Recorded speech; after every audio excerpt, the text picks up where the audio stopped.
mga bata pa mi nga dili gyud pwedeng inig panahon sa tingkaon na ay dili makadungan pagkaon.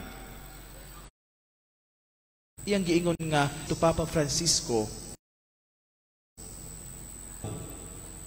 ug mao na kining atong ginasak sa dugayng panahon nga kining iyang giingon nga ang atong pagtuo inclusive. Mao na ning atong nahibal-an sa dugayng panahon. Diha sa atong santos nga ebanghelyo, ang usa ka Romanhon nga opisyal sayod sa iyang pagkadili takos nga motawag ug mohayo nga na kang Hesus tungod kay siya nga usa ka Romanhon ug si Jesus Deo. Sayod siya sa iyang pangunahuna sa mga Hudiyo nga sila nga mga Romanhon hugaw diha sa mga Hudiyo.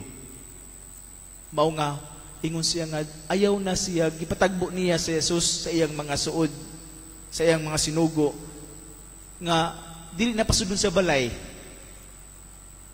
kay dili siya takos nga musulod si Jesus sa balay nila ug nga moingon lamang si Jesus nga maayong iyang sinugo nga iyang gihigugma, mamaayo na ang iyang masugo.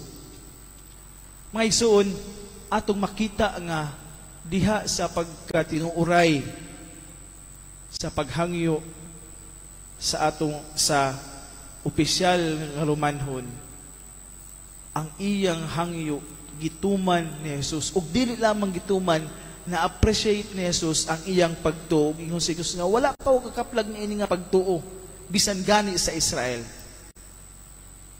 Nga mga igsoon, diha di ay sa atong paghangyo sa atong Ginoong Dios sa pagkamatinud-anon nato kini dili niya ikabalibad. That God, that Jesus cannot reject a genuine heart. Kung kini matinud-anon ug mapaabsanon natong ihangyo sa atong Ginoong Dios, siya inaw sa atong agulo kay siya naglaraw man nga diha sa iyang grasya ang tanan makaambit.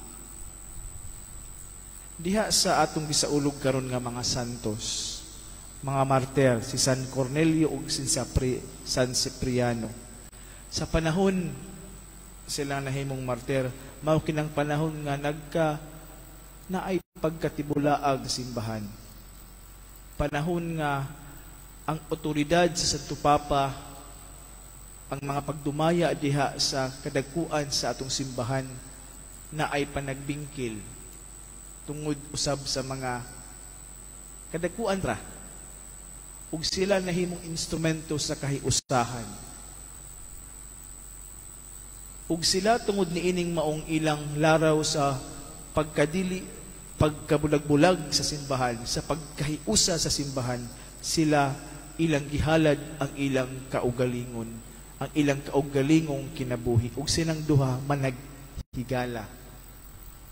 Maigsoon diha sa atong pagtuo, untana mahimo kitang instrumento sa kahiusahan, instrumento sa pagpahinumdum nga ang tanan katawhan, kung unsa man ang iyang estado, unsa man iyang bituuhan, unsa man ang naa kaniya, ang tanan gusto sa Dios nga makaambit sa iyang bangkite.